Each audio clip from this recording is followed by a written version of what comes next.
You're listening to the Full-Time Function Musician Podcast, the #1 resource for growing your function musician business. If you're a solo wedding singer, part of a 12-piece luxury show band, or anything in between, and want to learn from other successful musicians, you're in the right place. You're listening to the Full-Time Function Musician Podcast. This is Season 2, Episode 7. My name is Jack. I am your host for this podcast, and I am super excited to have you here. This podcast is all about helping you grow and manage your function musician business. Each week, I sit down with amazing guests to discuss what's worked for them and what hasn't, and the valuable lessons that they've learned along the way. Together, we'll explore how to build a successful business without burning out in the process. So we're over halfway through Season 2 now. And I've had an amazing response so far, and I just want to say thank you to everyone who listens every week and sends nice messages as well. I truly do appreciate it. So I've had a few people get in touch recently asking specific questions that they'd like help with, and that kind of sparked a bit of an idea for something I'd like to try in between Season 2 and 3. I'd love to help a few different people with specific issues or questions that they have by doing short, maybe 10, 15-minute episodes answering those questions and giving actionable advice for whatever the issue is. Now, I'm not the best at doing solo episodes, so I'm going to be bringing on a temporary co-host to help answer these questions. I'm going to keep that secret for now, but it is a past guest who is also a gigging musician. So between the two of us, I think we'll be able to hand out some really, really good advice. So if you have a specific question or problem that you'd like some help or advice with, please do get in touch, and we'll hopefully use that for one of these short episodes. You can do this anonymously if you'd rather, or we can give you a shout out as well. That's no problem. But this is only going to work if people do send in questions. So if you would like to send in a question, you can email me at the email address that is in the episode description, or message me on any of the Instagram pages. That's the Full-Time Function Musician Podcast Instagram, or my business one, In Focus. Just message me on there, and then hopefully we can turn those into some really helpful short episodes while we gear up for Season 3. Anyway, that's enough from me. Let's get into the episode. I hope you enjoy my conversation with Matt Saunders. You're listening to the Full-Time Function Musician Podcast, and on today's episode, I'm joined by Matt Saunders, who is the founder and director of Gecko Live, a Hampshire-based entertainment agency run by musicians. Matt, welcome to the podcast, man. Hey, thank you so much for having me on. No, absolute pleasure, man. I think it's always great to have an agent's perspective on things, especially an agent who's also a musician as well. Yeah, definitely. Whereabouts am I talking to you from today? So I'm based in Hampshire. So I'm based in just outside Basingstoke in Hampshire, down in the south, which is kind of mainly where we operate. But yeah, it's kind of where I've made home at the minute. Yeah, awesome. So, I always like to kick things off with going back and find a little bit about you and where you got started. So, yeah, man, where did the journey start for you? Yeah, I guess for me, it was I've always kind of played music and fairly musical kind of background and upbringing. And then, like most people, I went and did some kind of fairly conventional kind of A-level-y kind of things out of school. But I didn't really know what I wanted to do after that. You know, everyone was kind of going, oh, well, I'm going to go and study whatever at university. And I just didn't fancy it. So I kind of came out my A-levels and turned around to my mum and dad and went, I don't really know what I want to do.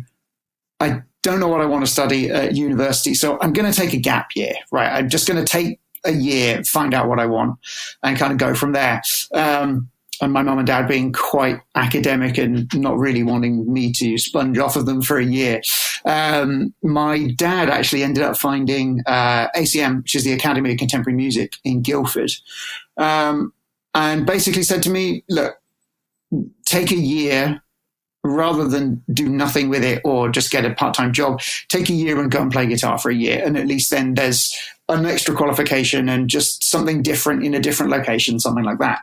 And then that 1 year became 2 years, which then became 4 years out of the accelerated kind of degree program. And then from there, it was just a case of kind of coming out the other side of ACM and going, oh, I'm a musician. I'll see about making some money doing that then, shall I? So that's kind of how I kind of got into being a professional guitar player. I'd hate that term, professional guitar player. I don't think there's such a thing as it seems such a ridiculous job to have a profession in. But it's definitely, it is definitely what I do or have done for ages. So I came out of that and then was playing in other people's bands and kind of doing that whole kind of Depp world thing of, waiting for the phone to ring or, contacting people, contacting bands and kind of going, hey, I'm here. Let me know if you need anyone.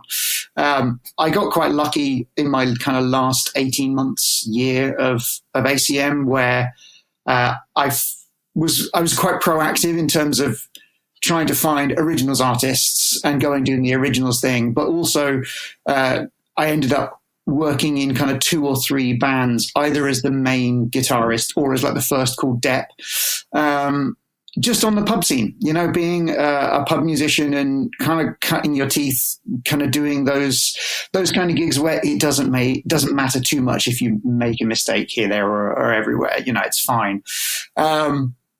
And actually, I really enjoyed it. I love that kind of pub musician kind of scene. It's so relaxed and kind of easygoing. I kind of miss it to an extent. It's just that you can't make a living from it. Yeah. So I ended up doing a lot of that. So I kind of came out of ACM and had a really good grounding in terms of I was already out and gigging, and my diary was kind of fairly full with either original things or pub gigs or the occasional wedding thing and all that kind of stuff. So yeah, came out of ACM, was doing all of those bands, and then I was working in one particular band, and the band was absolutely fine, but the band leader was not great. So of the 5 musicians on the bandstand, you had 4 guys that were great and one guy that just had this ego about him who just happened to be the band leader. And I just remember sitting in the crew room before, I think it was like a 40th birthday party or something like that. And I just sat there and I just went, I can do this better than this guy. I know I can do this better than this guy just because I don't have the ego. I have no time for ego. I have no time for, this is me. I'm the best at what I do and, take me or leave me. I can't, I have no time for it. There's no place for it anywhere. I remember having that conversation with myself on the way home from that gig in the car and kind of reflecting on the gig and just went, I'm going to make my own band and just start running it and see what happens.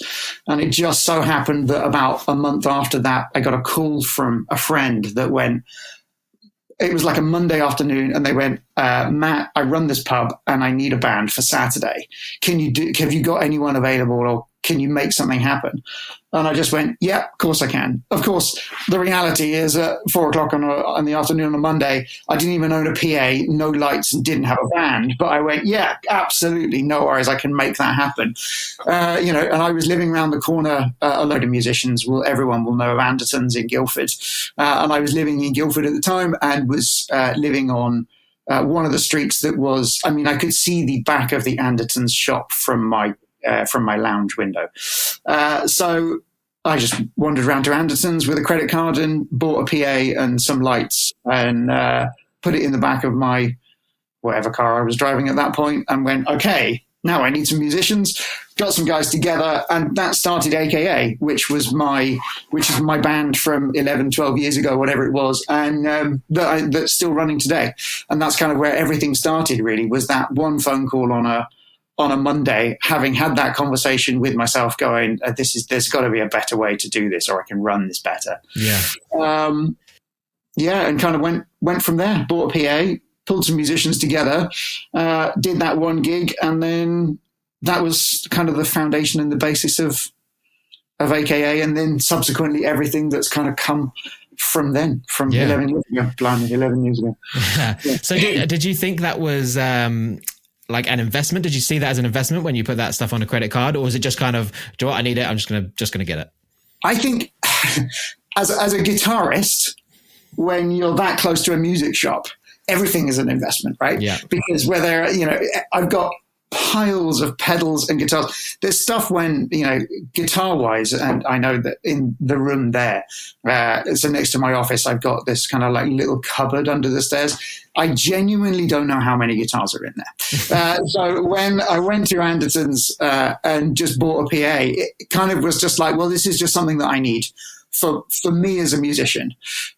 Genuinely the best thing I have ever bought over any guitar, over it. So for those guys that are listening in audio only, next to me on the wall is what I call my number one.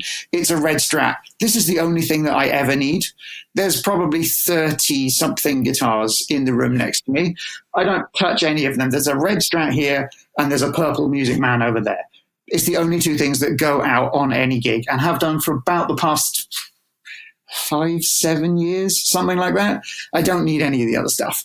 So I don't know whether I saw it as an investment at the time when I went to Anderton's with a credit card and just went, here, can I just put $2,000 on this? But it's the single best thing I've ever bought over any other piece of musical equipment because it makes you immediately twice as hireable as any other guitarist because you can turn up and play guitar, and also you can turn up and you can provide PA for the band. So if you're a band leader and you go, the guy who's providing PA can't do this and I need a deaf guitarist, well, I can ring Matt and he can do both of these jobs as one. So it was just, by far the best PA. The best investment was my PA for sure. Yeah, nice. I'd love to go back a little bit and talk about ACM again, and just about your experience there. And I think, how do they set you up for like a gigging musician, as a gigging musician? Sorry, I mean, are they trying to push? I also went to ACM, but I did production, so it's kind of sounded completely separate thing. But we realized when we spoke earlier, we must have crossed over. Yeah. Time, but we never met each other when we were there. Yeah. But yeah, are they pushing you to go into like just supporting other original artists? Are they pushing you to be a songwriter and go originals and things? Or are they setting you up as a session musician? What kind of things are they going for? I think when I was there, which was 2008-ish, something like that. I think 2008 to kind of 2011, 2007 to 2000, that kind of time. I got really lucky in terms of the tutors, particularly for guitar, who were there. They were absolute powerhouses of musicians. And they kind of came from all worlds as well. So you had guys that had done the live arena sized tours that have been gigging and doing that stuff since the early 80s, through to the guys that had done, strictly ballroom and Strictly Come Dancing, and they'd done all the pit musician and all the kind of session stuff. And then you had guys that were just teachers. They were absolute monster musicians, and they were gigging in pub bands and they were gigging in function bands and they were doing this, that, and the other. But that was almost secondary to their teaching work. And so it didn't pigeonhole you, and it didn't kind of push you down one particular path. What it did is it sort of said, these are the fundamentals of playing guitar. This is the stuff that you need to know. You need to know your scales. You need to understand music theory. Ideally you need to be able to read music, but it's the age-old thing of how do you just shut up a guitarist? You put dots in front of them, and that's unbelievably true for probably 90% of guitarists, myself included. And so it's sort of, it didn't necessarily say, if you want to be a session musician, you need to go and do this. If you want to go and be a pit musician, you need to go and do this. If you want to go and do the original artist thing, you want to go and do that. There were routes that you ended up naturally taking for that. So the guys that wanted to be session musicians or do the pit thing, or kind of wanted to be a gun for hire, sort of tended up more focused on being able to put themselves in situations where a producer could say, cool, we've got an hour and a half in a studio and I need a couple of comps of guitar parts in various forms, and I need to be able to put a solo on this kind of stuff. And that kind of came from the more theory-based side and the kind of listening and understanding music.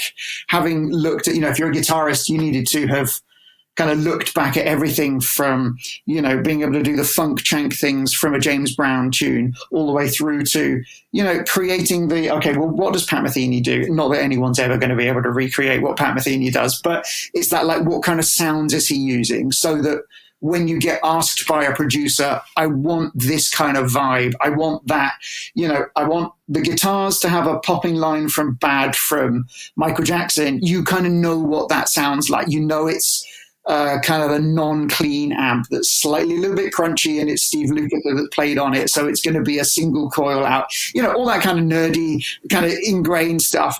And then if you wanted to do the creative thing and be an originals artist, or be not necessarily the artist, but you wanted to be part of the band that was playing with the artist, you ended up going down the more creative kind of route and looking more down the kind of songwriting and part writing and things like that. And I think ACM was great for being able, at that time, ACM was great for being able to offer all of those things to pretty much anyone that wanted to go down that rabbit hole as far as they wanted to go.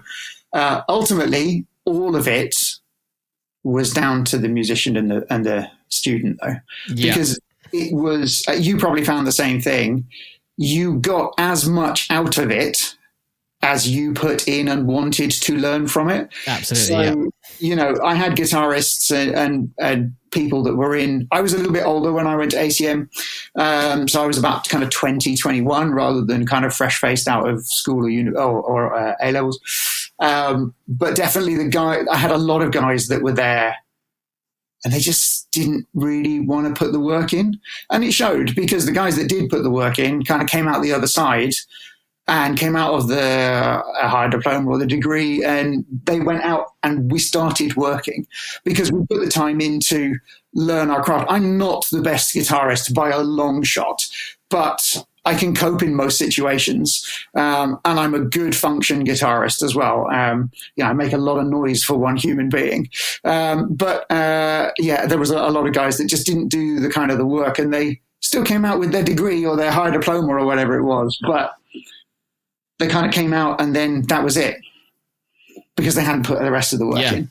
I mean, that was my experience as well. I went there straight from college at 18, and I didn't put nearly as much effort in as I should, and I didn't get much out of it. And I was just there at the wrong time of my life. I think if I'd have gone later, I would have really appreciated the facilities and the things that you can get out of it if you want it. Absolutely. So I definitely agree with you there.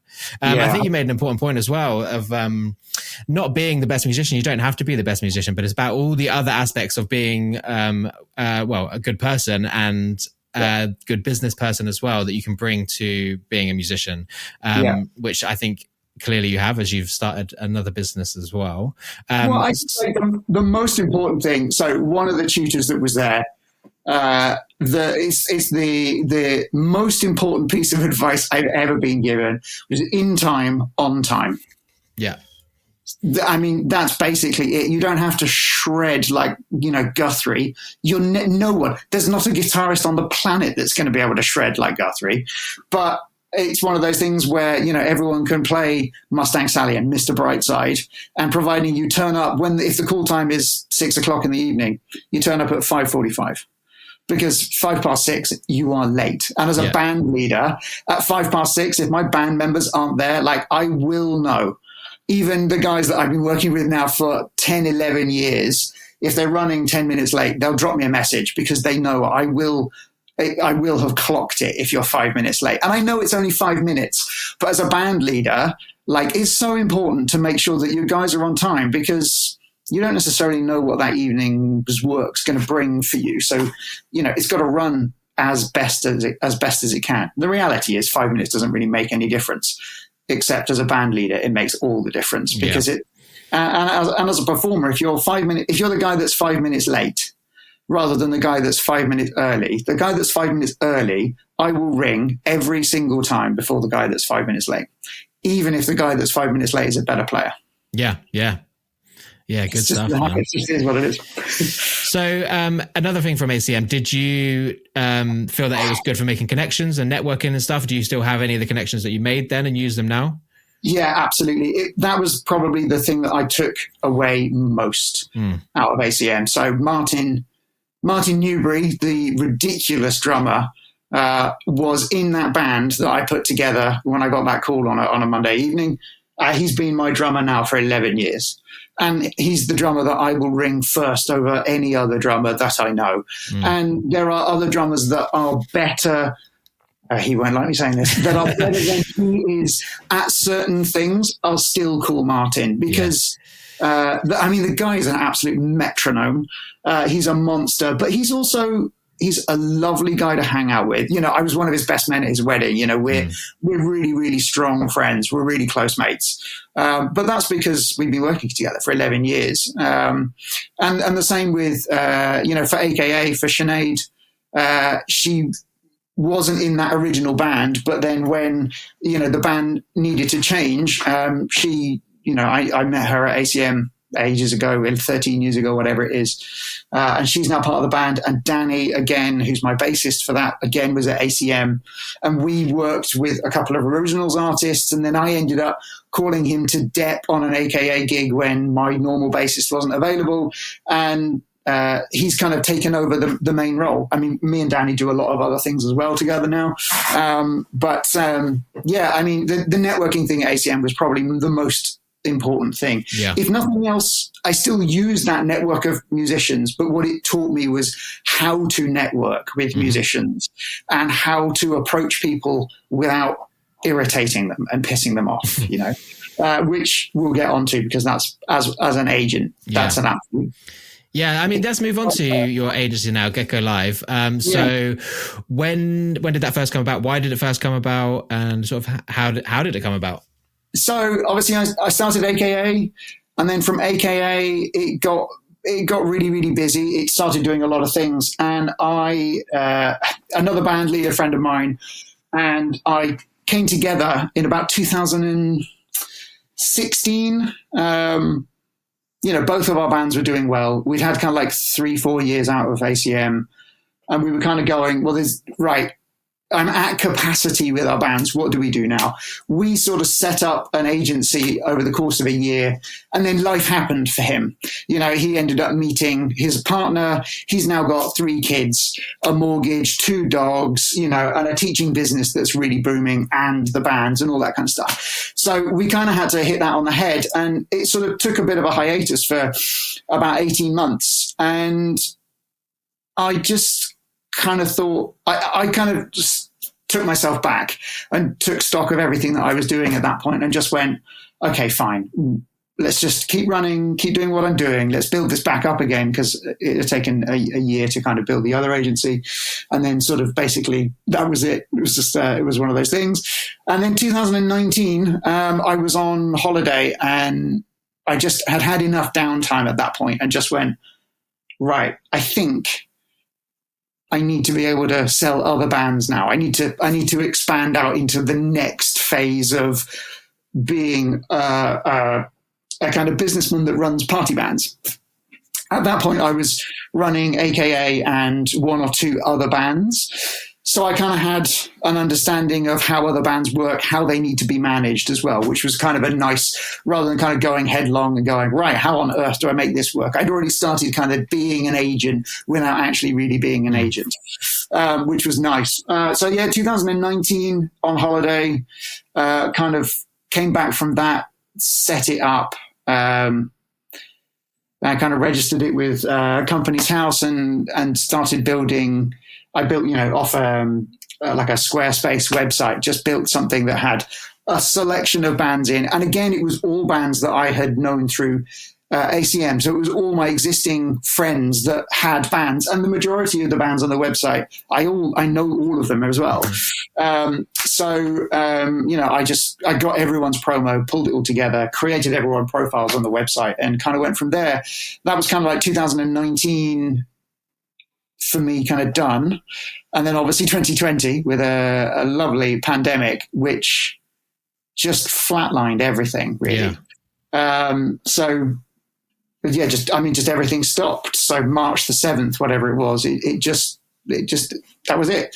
Everyone went home. Everyone kind of hunkered down, and then we sort of stopped for 18 months. And I had a good number of weddings booked in the diary for the various bands. It was about 280 weddings we had something like booked in over the course of about 2 years. We ended up postponing all of that, which hurt because obviously I couldn't charge for any of the work that I was doing. So I was doing all the admin for pushing 300 weddings for nothing. I was just sat here in my office at home, just hoping to God that we could go back and start earning some money. That's kind of how it started really. Was one band to a couple of bands to a bit of an agency that then kind of collapsed. And I learned a lot from kind of setting up that agency in terms of how to do it and what I wanted to do, and then set it up, and then pandemic, and then, and now we're sort of at the other end of it really. Yeah. How did that other end go? Did things kick off quite nicely again after COVID, or did it take a bit of time? Or it took a bit of time, but a lot of what seemed like a lot of people kind of buried their heads in the sand a little bit. So a lot of other band leaders they properly hunkered down, and they didn't really work on the businesses that much. And I didn't for 9 months. I literally just was holding my head in my hands, just going, what on earth am I going to do? Both as a business owner, and I was still very much a freelance musician at that point, and no one was ringing. There was no work. It just stopped dead, unless you got lucky and did a couple of bits and pieces or some of the online stuff, but there wasn't a huge amount of that going around, and it didn't really work that well. If it had worked well, it would still be there today. It isn't. It's just not there. A lot of people kind of did nothing, which I think was a real missed opportunity. What I ended up doing was not a huge amount for sort of 6, 7, 8, 9 months, something like that. And then kind of dug deep and went, right, this is going to end at some point. And I need to be in a position where if I want my band, if I want AKA to be up and working, if I want the other things that I was performing in, if I want the agency to work, I've got to be working it now and setting it up so that the minute they go, you can have your wedding, you can have your party, I need to be there. I need to be visible. I need to be in front of everyone else. So, I reshot all the promo for AKA. I kind of redid a load of the bits and pieces for the back end of the website, which at that point was still on Squarespace. I redid a lot of the kind of the organic SEO. I spent a bit of time kind of working out what the keywords were that I needed to be found for. And with AKA, actually, one of the best things I ever did was I hired a copywriter. And basically I just said this, I redesigned the entire website. So the guys who now host the Gecko Live website did an amazing job and redid the entire AKA website as well for me.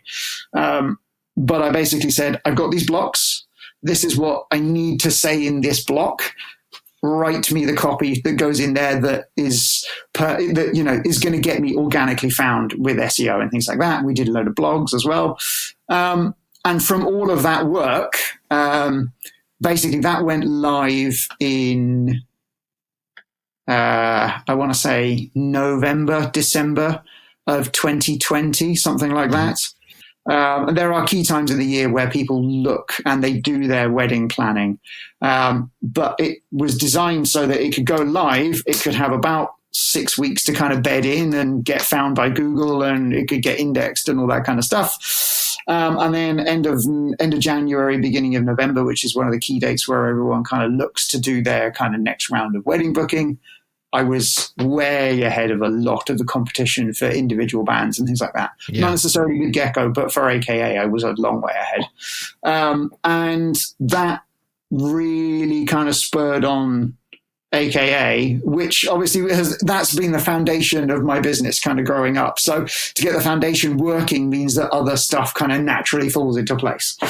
We did that. Got a load of bookings for 2021 off the back of it. And then 2022 was good. And then it's all kind of slightly changed a little bit over the last kind of few years. But ultimately, that kind of spurred on everything else. So we kind of came out the other side fighting fit, really, which is where a lot of people didn't. Everyone sort of seemed to miss the boat a little bit. And they spent best part of 18 months then catching up and trying to kind of get back on top of all the stuff that they should probably have done during lockdown. I understand why they didn't, because it was depressive for the music industry and the creatives.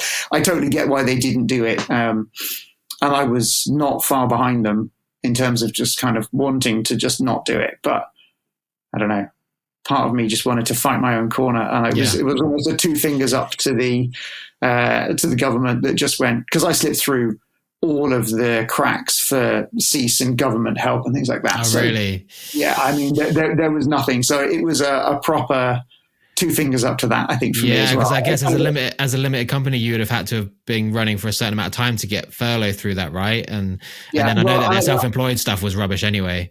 Yeah, well, the self-employed stuff, I was really lucky, and we managed to buy, so me and my other half, we managed to buy our house in 2019. Thank goodness we managed to buy.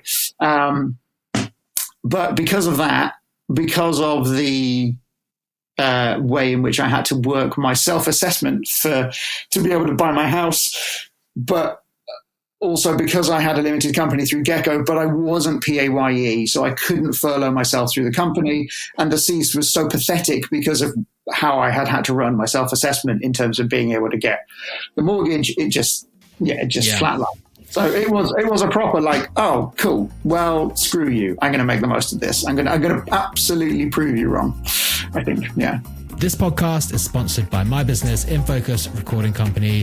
At InFocus, we specialize in creating exciting cinematic show reels for professional function musicians. We also offer photo shoots, a custom logo design, helping you bring all your branding together into one cohesive package. Whether you're a solo artist or part of a 12-piece luxury show band, having standout promo material and strong branding is essential to growing your business and booking more gigs. If you're interested in checking out some of our work and learning more, head over to infocusrecordingcompany.co.uk. So just to go on to a bit of marketing side of things for Gecko and for AKA. So is Google your sort of main source of leads for the agency? I think this kind of leads on to a couple of other bits. In terms of the agency, I'm still working out where my main source of leads are coming from. Mm-hmm. A lot of bands, because it was busy coming out of lockdown.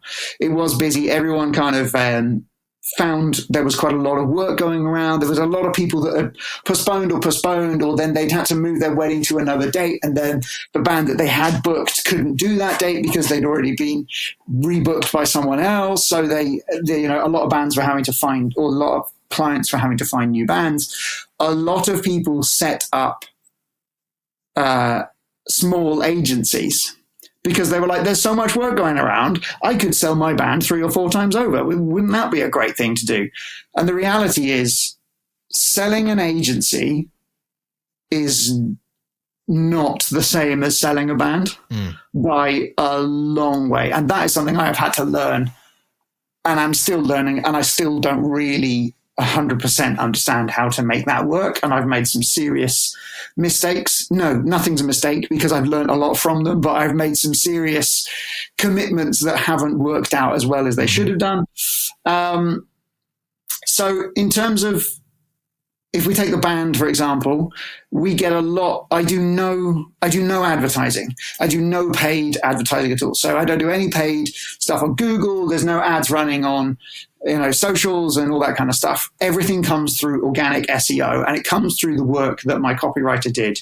And it's still the thing that I get the most inquiries for. So the agency has 300 plus acts, and everything that anyone, if you can attach the word entertainment to it, I either have it or I can find it. But AKA gets me the most inquiries above anything else that I have. And I do no paid stuff. It's just through organic SEO. And that's normally getting found through Google. And it's always, historically, it is always how it has worked for that band. I know a lot of bands get work through Instagram and social media. You know, they get contacted by clients on Instagram. It doesn't happen. And for me, it's never, ever happened. It's just not how people get in contact with me. It's always historically, and will continue to be, I'm sure, organic SEO for AKA. With the agency, it's really, really difficult. It's really, really difficult because you're not selling a product. With a band, most people, if, let's take AKA as an example, they find the AKA website, they go on, they have a look at the videos, the pictures, the testimonials, whatever they want to have a look at. And if they've sent me an inquiry, the reality is they've gone, I like this band. I can see this band at my wedding, my event, my party. I will book this band if I can afford this band. If this band falls within this bracket of pound signs, I'll convert that booking pretty much. With an agency, it's decision paralysis because clients go onto it and they're like, oh, look at all of these options. And then they suddenly go, oh my God, look at all of these options. And it's a totally different sell because marketing an agency is it's so left field because you're having to basically say to clients, trust me. Yeah. Even though you haven't found the thing that you want, you need to get in contact with me so that I can set up a phone conversation with you and start guiding you to the things that you want. So you want a band? Let's have a conversation. What kind of music are you into? You know, do you want an indie band or a Motown band? Or do you want guys that are going to play 80s Madonna pop all night? Like, what kind of vibe are you after? And you're effectively having to market that to everyone all the time. It's impossible. Yeah. And this is where a lot of, all these little agencies and, people that set up bands 6-7 years ago, and then they were like, oh my God, there's so much work coming out of COVID. Let's set ourselves up so that we've got 4 or 5 bands. One, that's not enough. That's not enough choice for clients, but also you're having to market that, and it's not the same as running a band. Yeah. It's not the same as, like, one product is really, really easy to sell because it's like, here's a product. Would you like this? Yes or no? Yeah. Whereas with an agency, it's like, here are 300 products. Is there anything here that you like? And the answer is, I don't know, because no one has enough time to sit down and look through all of that. Yeah. So you have to guide clients to things. So in terms of your original question, which is about marketing it, for us, something that's worked really well is becoming a recommended supplier for venues. This is something this is not new news to bands. This is something that happens all the time. A lot of bands are on recommended supplier listings. And that's where we end up with our most kind of competition, because obviously if you've got, here are 4 bands and their individual products, and you click on each 4 and then you can see whether you like this one. And alongside it, here is also our recommended agency supplier. And you end up with exactly the same kind of issue, but we get more of a hit rate through there. Yeah. So there's 2 or 3 venues where we have really good, close working relationships. And actually marketing for us is not necessarily done through traditional channels, and it's not necessarily outreach through cold calling, I guess, through Google and things like that. Our marketing is done through the network. So I have a network of wedding coordinators and planners and venue owners, and they like what we do because we provide a really great service. We support those venues, and there is a level of kind of guarantee and sort of stability with an agency for clients where life happens, right? The pandemic taught us that life happens. So if you book a band, because most people are booking about 18 months in advance, we've just opened our books for 2027. It's nuts. So, people are booking a long time in advance. Well, if you book a band 18 months before your wedding day, and, that band member, or one of those band members, life happens, like happened with my original agency. Stuff happens. People become pregnant or ill, and then you have to substitute people. Or, in 2 years' time, I might have just gone, I don't want to run AKA anymore. I don't want to be out gigging, or, I can't, so I'm just not going to. There's an element of security that comes with an agency, because if something happens to that band, I can go back to that client and be like, I'm really sorry.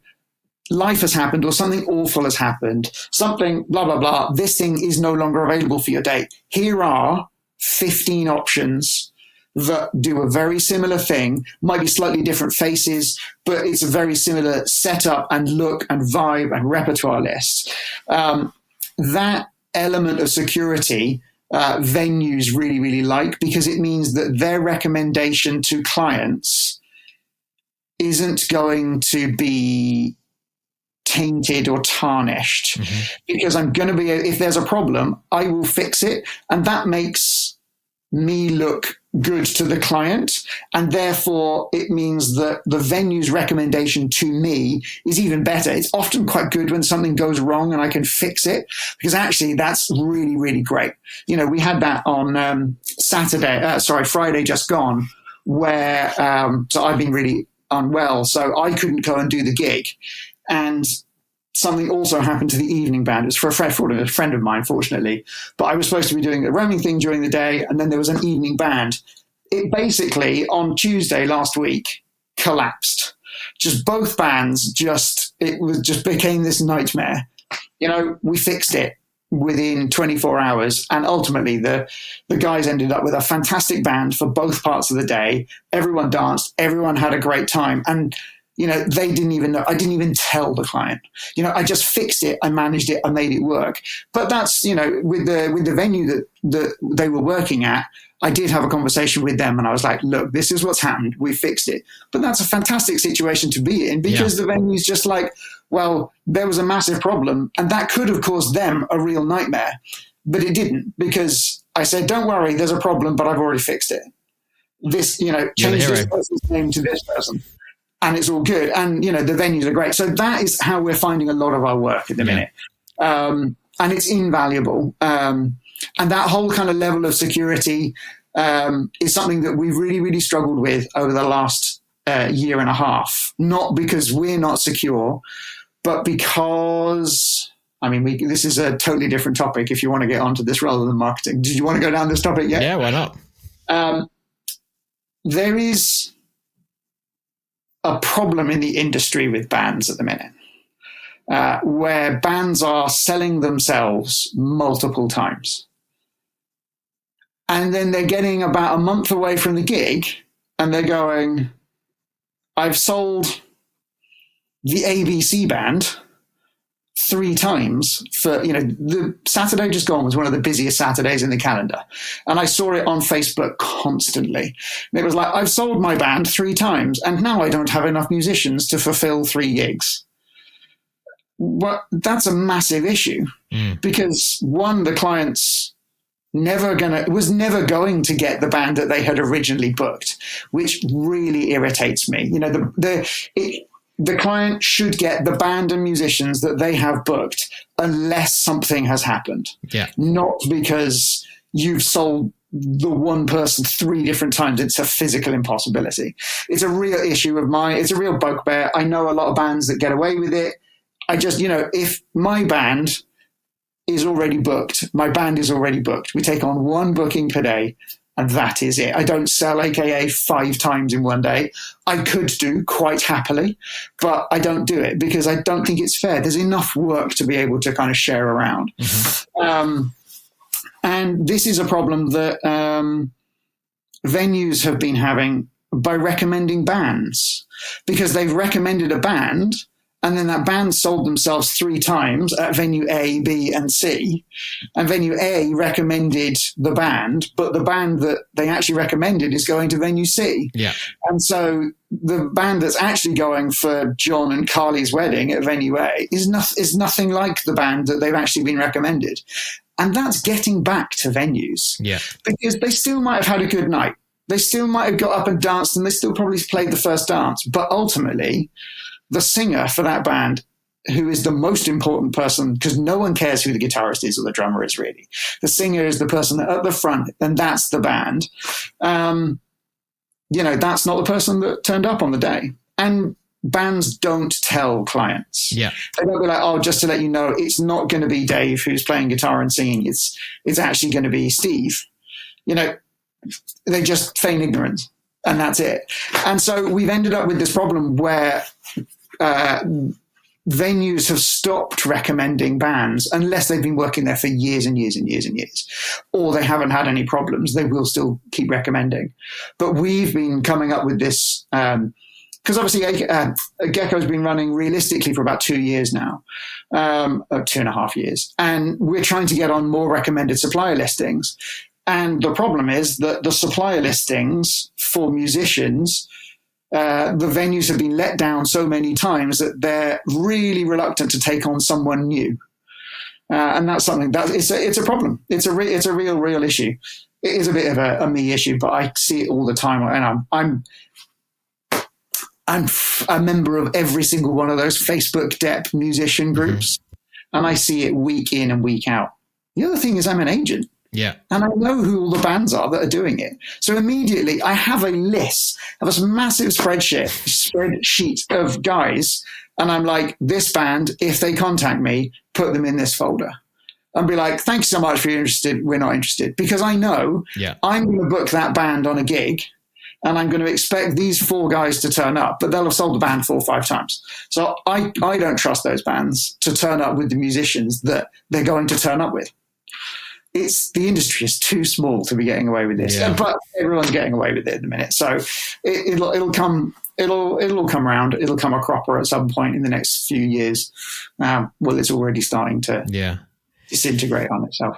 I feel that segues nicely as well into sort of some of the do's and don'ts for bands looking to sign up with agencies, or maybe some of the do's and don'ts of bands that you send out to your clients and things like that. Yeah, definitely. I mean,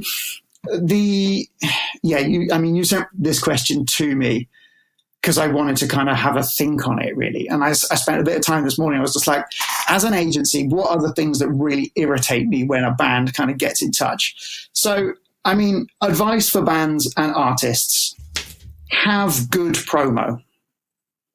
So if you are a band, have well shot, well lit promo that does 2 things. One, shows off your band as good as it can do, but also doesn't overpromise to clients. And by that, what I mean is, if you have shot, and I've come a cropper with this, and I'm guilty of this earlier this year, if you have shot your promo on a stage with fantastic lighting, that's what the client's expecting to turn up on there. Yeah, I get that quite a lot as well when people get in touch for asking for videos. Is do we get a lighting person in that we then can't take to gigs, or do we just kind of use what we have? And I think that's important. It's really, really important. And it's because I'm buying the bands to sell to clients. So if I'm as an agent and I'm looking at this guy, this looks absolutely amazing. The lighting is there, there's a smoke machine, there's indoor pyro and all that kind of stuff going off. And there's, sun strips with massive RGB lights on the back, and it's all timed and all synced together. Well, that's what I expect to turn up on the gig. That might be a £6,000 option. And that's fine, but you have to make me and the client aware that what they're looking at is shot with an enhanced lighting package or production package. So I think it's be honest with your promo. And the reality is, if you're a new band, don't shoot it with all that massive promo. Get good lighting, get some good washes, some good color, and a couple of moving heads and some things like that. Stuff that you would take to a gig. It doesn't have to be loads for it to look good. And actually, if you get a good looking venue, that does 90% of your heavy lifting for you, because then your lighting is enhancing a good looking space rather than a blank space that you have to make look good with lighting. So flip it on its head, get a good space that looks good with really basic bits and pieces. That would be my first one. And have the files. Something I get sent all the time. Hi, I'm an acoustic duo. Here is my YouTube link. This is useless to me because I can rip all of your links off of YouTube, but then it's massively compressed. I was like, I need unbranded files. As an agent, I want all of your video, all of your pictures with no watermarks on. I need a repertoire list. I need any packages that you offer. And I need it all as just a link. So, for AKA, for the Guitar Duo, for Strolling Tones. So these are all things that I have. I have a Google Drive, and in there just lives. I can just literally right-click, copy link, and send to anyone who wants it. And it's all unbranded, and there's everything any agent could possibly want is in that folder. And it gets updated yearly. So, repertoire lists that get updated, it just goes and lives in there. And then for a couple of the agents that we work with alongside for the bands, I just go, hey, just to let you know, here's a link to the thing. We've updated some photos, or there's some extra live pictures in there, or we've updated our repertoire listing, or we've tweaked the packages slightly. It's all here. And then they can deal with it as and when. I've done my due diligence. I have said that the repertoire's changed. I have told them that the packages are updated. I've done the thing as a band leader that I needed to do. If the agent does nothing with that, that's on them. But ultimately, having it nice and simple for agents is massive. So do that. Don't be precious with names. All agents will change your band name. Every single one, unless they are a particular agent that everyone will know of in the UK, which is great for me because I can find anyone that I need. But, for all of the bands that are on our books, none of those band names that you see on Gecko are the actual band names. It doesn't mean that they are different bands, but what it means is that there's an element of security for me, because then clients can't go and find the bands and cut me out of the equation completely. And it does happen, and it happens all the time. Even with my own band, even with AKA, people still come and find us. They'll inquire via an agency, and then 2 hours later, I'll get the same inquiry hit. That's fine. It is what it is. It does happen. But also be honest. As a band, just go back and be like, oh, you've also inquired via this agency. We'd rather you went through that. I think that's got to be important for you, right? Being able to trust the bands that you've got on your roster. 100%. With that kind of thing. I assume if they were to go behind your back, they would no longer be on your books. I think in the first instance, it will have happened. I know it will have happened. There's not too much I can do about it. My caveats and clauses around rebookings and things like that are probably they're tighter than a lot of other agents in the UK.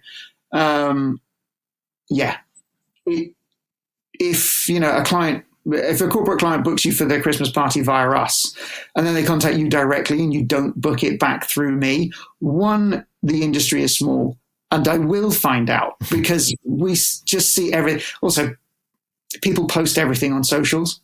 I'll spot it. I follow everyone. There's about 12 secret accounts that people don't know of, and I'm following everyone. I will spot it. And like the rebookings and things like that. One, it's financially very damaging for the bands because it's been very financially damaging for me. It's, destroyed a network and a relationship that I might have spent 2 or 3 years trying to build that relationship up. And then financially, it could potentially be quite crippling for bands. I've only ever had to enact it once, and the band is no longer in circulation because they couldn't afford to pay the penalty for it. Yeah. So that was it. And they were particularly aggressive and obnoxious with it. So I just threw everything at them. I just went, cool, absolutely. I will see you in small claims. and I will win. And they did. So that's, it's very rare that it happens. And I have a really nice relationship with all of the bands that I now use, and I trust them. Yeah. I do trust all of the bands that I send out. Partly because they're all mates, really. The reality is I know everyone. Everyone knows, everyone on the books knows who I am. I know all of those guys. We all work in the same industry. We all work in the same gigs. And I'm still a freelance player. So a lot of these guys still call me to go and play guitar in their band. So, it's a nice symbiotic relationship. Yeah, that's it though. It is, isn't it? And for those bands that would do something like that, I think you don't have to be on an agency. You're there for a reason, which is so that you don't have to do all the work that goes into marketing. And to ruin that relationship is silly. Yeah. Yeah, definitely. That kind of goes along with the name thing. Something else and I had this last week with a guy that contacted me about getting onto the books. Really, really lovely guy. And he rang me first. Fine. I'll happily have a conversation. I'll chat to anyone. I have a conversation with him. All really, really good. And then he sent me, and I said to him, I was just like, look, go on to the website. At the bottom of the homepage, there's an artist sign up form. Just fill in that with all the details and bits and pieces, because it can take us, we're not talking like days to get back to new artists. It's months and months and months. I had a look earlier. I have a new artist folder in my emails, and everyone new just goes into that, and eventually I will get round to that. That is 429 emails. So that is pushing over 400 artists, and at some point I will start chipping away at that. But that's going to take me, years. We're talking, that guy's gone to the bottom of that list, and I'm talking probably about 13 months, unless I need the thing that he is doing. Like, he's 13 months at the bottom. So I'll be getting to him in end of October 2025. And I think that's something, but he rang me and then sent me this thing. Wicked, it's exactly what I asked him to do. But he then followed up 12 hours later with 2 emails and 2 WhatsApp messages, and then another WhatsApp message this morning. So that guy's gone from October 25 to beginning of 2026, because there is an element of, you need to pester agents because we are slow, because there are so many things that we need to do. And you need to kind of be sending me new information and just keeping your act or artist or whatever you're doing at the top of my brain. We all do that. That's fine. But don't pester, because we're too busy, particularly over a weekend, which was one of the busiest weekends in the... Especially 12 hours between as well. That's absolutely, a bit intense. Absolutely. And then there's 2 other things for bands who kind of like do or don'ts. One is be responsive on emails. So that is such a contradiction to what I've just been saying, right? But if I'm like, hey, can I get your availability for this date at this location? I want your availability and your price. And my new inquiries are like date, location, and what I need you to do, and in the times that I need you to do it. Send me a price and your availability, so that it kind of gives everyone, but Matt, this is what you asked me to quote for. And because that is exactly what will go into the client's quote as well, so that there is an element of there's a caveat there, so that when the clients go, oh yeah, but we need the band to set up at 1:00 in the afternoon, I can go, yeah, but your quote and your contract says that they're arriving at 5, so they can get there earlier, but there's more money. And it kind of gives us all of that. But if I ask for stuff, clients will book either within 24 hours or 2 months. So it's like be responsive to emails, because I will start pestering for bits and pieces. There was one particular artist who just, they didn't tell me they were away on holiday for 3 weeks, but I needed them to sign a contract. So every 48 hours, I was like, please sign this contract, because I can't take this any further until I got that signature on. So it's just things. Either just be like, Matt, I'm away on holiday for 3 weeks, and I'll just be like, wicked, I will chase you when we get back. But just be responsive on bits and pieces and things like that, which is good. And something else that I struggle with is I have a couple of artists, and they do so much entertainment. They can provide so many different variations and lineups and options, and singing waiters through to party band, through to DJ, through to solo sax, through to whatever, but they don't have promo for it. I can't sell that because I'm effectively then being like, okay, well, I've got these guys and they can do singing waiters for you, but I've got no promo. So the client's never going to book it because the client might trust me, but they're not going to book something that they can't see. So, if you've got, like, one of your previous podcast entrants was Ian from Fireflies. He does a 4-piece party band, he does an acoustic duo, and he's got an electric duo as well. Wicked. Because I've got those guys on my books. I gig with Ian loads. I used to do some of his original stuff. And he's got promo for all 3 of those things. Makes it really easy to sell to a client because I can sell them the evening party band and go, hey, what about booking these guys for your ceremony and drinks reception? Here's a link to them doing that thing. Fantastic. Guys get extra wedge because they're now doing 2 gigs in one day at the same venue. Clients happy because they're not having to book multiple artists. But please, if you're going to do multiple things and say you can do multiple things, you have to be able to prove it. Yeah, I've found that quite a lot as well with people that have come to me, and the clients that they've got is they find it really hard to imagine anything different to what they're seeing. So even if it's a different singer or something, they're like, well, I can't imagine what that would be like, or I can't imagine what this would be like without a saxophone or anything. It's silly maybe, but it's true. Definitely. Yeah, 100%. Like often, so AKA, for example, we'll often upsell with a saxophone because that's something that the clients want. It's one of our biggest kind of add-ons. That's quite an easy sell for me to be like, yeah, we can add sax. That's not a problem. And I don't have promo for it.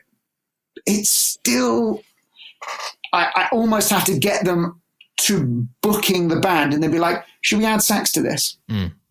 So that they've already been sold on the thing and they're like, actually, yeah, that would be great if we could just add that on. That's great. We're trying to sell that 5-piece version of the band off the bat with no promo. It's not going to happen. Doesn't work. It's really tough. Yeah, man. Absolutely. So we are running a little bit on the long side now. Yeah, so I want to move on to maybe some of your good and bad gig experiences, just time to brag a little bit or tell some funny stories or whatever you've got, man. Okay, so good gigs. So I've done Glastonbury twice now with a couple of original artists. Those were amazing. The good gigs are always really, really good. The bad ones are always really, really low. That's just how it kind of works, right? So, I think Glastonbury twice, that was really, really cool. BBC introducing stages and some of the other bits and pieces as well was really cool. And I worked for about a year with a funk and soul artist who had their record label out in Italy. So we did a lot of kind of Italy, Spain, France kind of gigs and things like that. Those were really, really cool. And if I'm honest, the good gigs are all the originals ones, not necessarily the functions, because they're fueling my soul, right? They're fueling my creativity, and actually, why I am a guitarist is because I'm creative, not because I want to play Mr. Brightside. I can do, but all that kind of good stuff. The good gigs are all the original stuff. But yeah, Glastonbury was a definite highlight for me. What years were they? God blimey, that's a good question. I think 2013 and 2015, I think. Nice. So a while ago now. Yeah. So good. But yeah, they're like bucket list things as well. Yeah. They're nice things to brag about. Sorry, turn that off. There you go. Yeah. So, any notably bad experiences? It's not necessarily a bad experience. It's just one of those where it was at a function and it was like a Ruby wedding anniversary, and one of the guests one of the guests sadly passed away at the gig. Whoa. And they just carried on with the party. That was probably one of the weirdest kind of like, this just feels all kinds of wrong. Yeah, that was probably one of the worst gigs I've done. It was just like, not expecting that, to be honest. Yeah. Historically, it has gone down in folklore with the bands as the death gig, which is really bad. But you know, there's never been anything that's been totally awful. Everyone's experienced like really awful sound at gigs and things like that, and sometimes there's nothing you can do about it. There was one gig that we ended up doing with that funk and soul band, and it was just the worst sound that I've ever had on a gig. And it's just one of those where no one's in-ears were working. The wedges, everything was just routed wrong, and the Mons guy just could not work out what had been routed where. It was like one of those like cobbled together PA systems with a guy that didn't really know the system, and half of it was in-house and half of it was brought in. It was just routed all wrong, and it was just one of those where you just go, I think I took out my in-ears, put in my normal plugs, and just went and stood next to the drummer and just went, I'm going to be in time with Jord, and it'll be fine. And I know my parts, and I'm just there and I'm doing my thing because I can't hear anything else. I can't hear any other front of house. I have no idea what the horns and what the vocals are doing. I can't hear anything else. I just hope to God that I know my parts well enough. Yeah, so I think that's probably the worst one that I've had. I don't know. Death gig is. I don't know if we're going to top that one, but anyway, here we go. Quick fire round. Yeah, last sure. bit. So I guess this can be either for the agency or for the band. Up to you. Sure.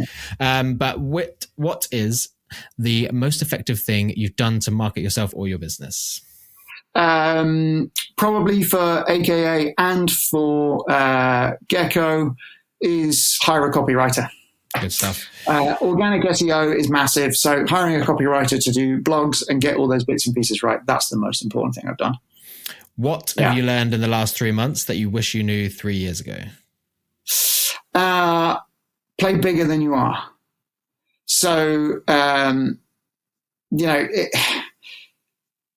AKA is a 4-piece band. Yeah, it's a 4-piece band, but with a best 4-piece band. You know, that level of ego you do need to have with clients. And also, sticking with, sticking to guns and stuff like that with clients, I think is the most important thing. Mm-hmm. We've changed a lot how we work. So I go, this is the band. This is what it is. We're really good. This is how much we cost.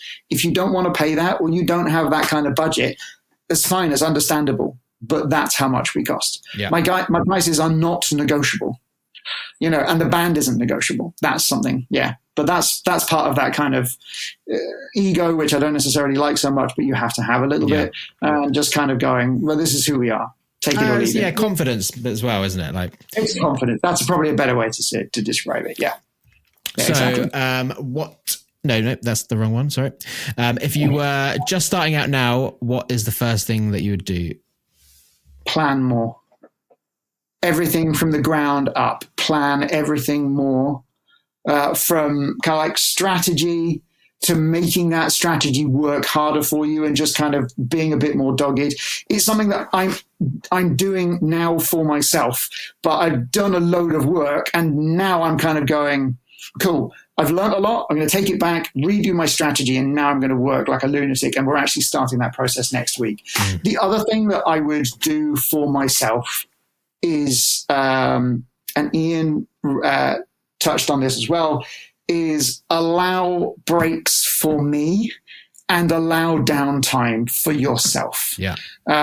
Even if that's small bits, like my working hours, you finish at 4. You finish at 4. You don't finish at 6.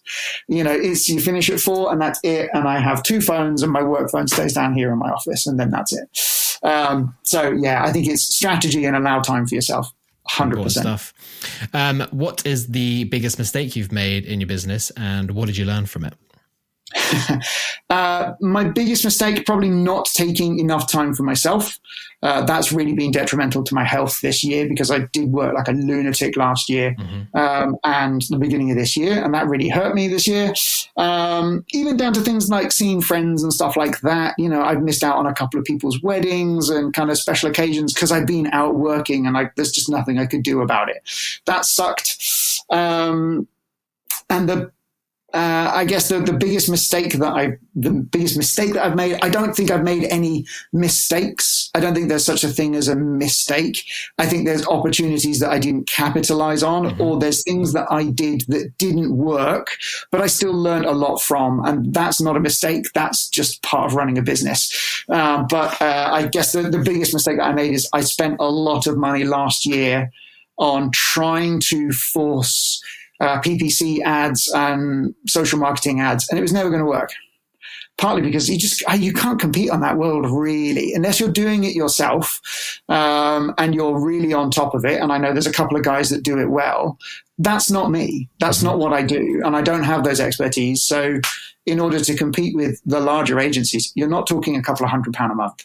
You're talking tens of thousands of pounds a month to make it even second page on Google. So yeah, these aren't particularly quick fire rounds. Sorry. No, this is perfect stuff. I think if you're going to do something, do it 100%. That's probably the biggest. That's the mistake that I've made, is not giving 100% to something and then wondering why it didn't work. Yeah. Yeah. So lastly, are there any specific tools or apps that you found useful in running or managing your businesses? 2 phones. 2 phones. One that is a work number, and one that 6 people in the world have the number to. 100%, because it means that I can actually turn off. Or when I go on holiday and I go out and I take my dog for a walk, I can take both phones, and one of them can stay in the car or can just be there when I want to check it. Yeah. So 100% 2 phones. A laptop, I'm quite good at working here, but I work better when I'm in a coffee shop or something like that, particularly if I want to focus on other things, not get distracted. So a laptop, that's in terms of like hardware. And in terms of kind of like tools that I use online, I have a full Google suite, which is amazing because it means that I can share it with other members of my team, whether they're working remotely. And all of my contracts and all that kind of stuff gets done through an online portal system called Band Pencil, which is not necessarily new. It's constantly getting updated, but it's great for collating information. We're doing about 300 events this year, something like that, and trying to deal with all of that in emails or on a spreadsheet's never, ever, ever going to work. But Band Pencil's great for being able to contract individual artists or whole bands via a band leader, share set lists, information, playlists, timings, and down to like locations, terms and conditions, invoicing, all that kind of stuff. It's really, really good for that. It's not necessarily the cheapest thing in the world, but it's competitive with Gigio and all those other kind of bits and pieces, but gives you a bit more flexibility and a bit more, just a few more extra tools in there, which is good. Good stuff, man. This has been a blast, and so much good information in there as well. Thanks so much, man. I guess lastly, if people wanted to connect with you, find more about your agency, or even sign up with your agency, where would you like to send them? Yeah, so best thing to do is to jump online and go to Gecko Live. So it's www.geckolive.co.uk. And if you want to drop me an email, you can get me at info@geckolive.co.uk. But yeah, I mean, if anyone's looking for a new agent, I'm always looking for anything that's wacky and wild, or bands and acoustic bits and pieces. So, we're always looking to take on new things. And the other thing as well is that, agents, we are slow to get back. But if you've got something that's weird and wonderful, we will look at your email before we put it into the 429 strong email box. But if it's there and we need it, we're quite good at kind of making a mental note and going, ooh, I saw that come in 6 months ago. Let me see. Let me just jump in and dig through it. So, yeah, that's where you can find me. Go and find me, and get in touch. That just brings up one last question I've got for you as well. Actually, is how important do you think it is to stand out with just being original in what you actually do for a start, and then also showing that in a promo video, when making something stand out to you so that it does think, oh, I'm going to remember that and come back to it soon? I think song choices are really important with promo. Everyone's done Mr. Brightside. Everyone's done Shut Up and Dance, including myself. And the thing about promo is that you have to redo promo every sort of 4 years or so. There's no way around it. You have to do it because you have to keep current. So the things that I am looking at the minute, if you are a band and you are looking to shoot promo, do not shoot what everyone else has done in the last 4 years because it's out of date. Actually, everyone that's getting married at the minute is kind of my age, so they're in their kind of like mid-30s, something like that.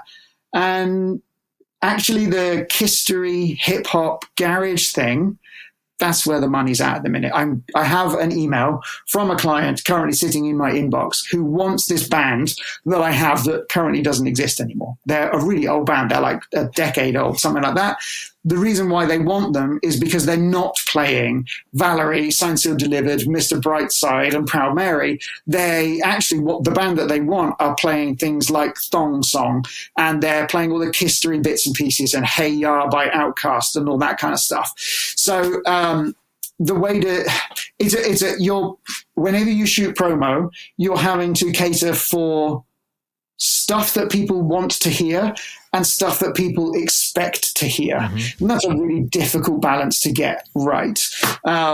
So I would say that, look at the age group that's getting married now is all Gen Z, and it's millennials into Gen Z. All that history stuff is really, really important. And never do full songs anymore. Please stop sending me full songs. The average watch time of, if we take Strolling Tones, which is my roaming band, I have a really lovely medley video. The average watch time is the first 11 seconds. Mm-hmm. Which doesn't even get you through the first song. So there's like 6-7 songs in that. They're making a decision based on 11 seconds of the first song. So whatever you choose as your first song has got to be really, really strong. Yeah. And then break all of those individuals. You shoot band promo. So break all of those individual, but make sure that you can break those short, 25, 30-second clips of songs into individual videos that you can send me as well. So that's the most important thing for promo that I would say at the minute. Perfect ending, man. Good stuff. Yeah, perfect. Awesome, man. Thank you so much for coming on and sharing all your expertise with us. Absolute pleasure. Thank you so much for having me, man. So there we go. I really hope you enjoyed that episode. And I just want to say a huge thank you to Matt for coming on and chatting to me. You can check out what Matt gets up to over on his Instagram, which is at MJSGuitar or at Gecko_entertainment or at AKA Party Band. All of those links, plus everything else I mentioned in the episode, will be in the episode description. So that's it from me. Take it easy, and I'll catch you next week for episode 8.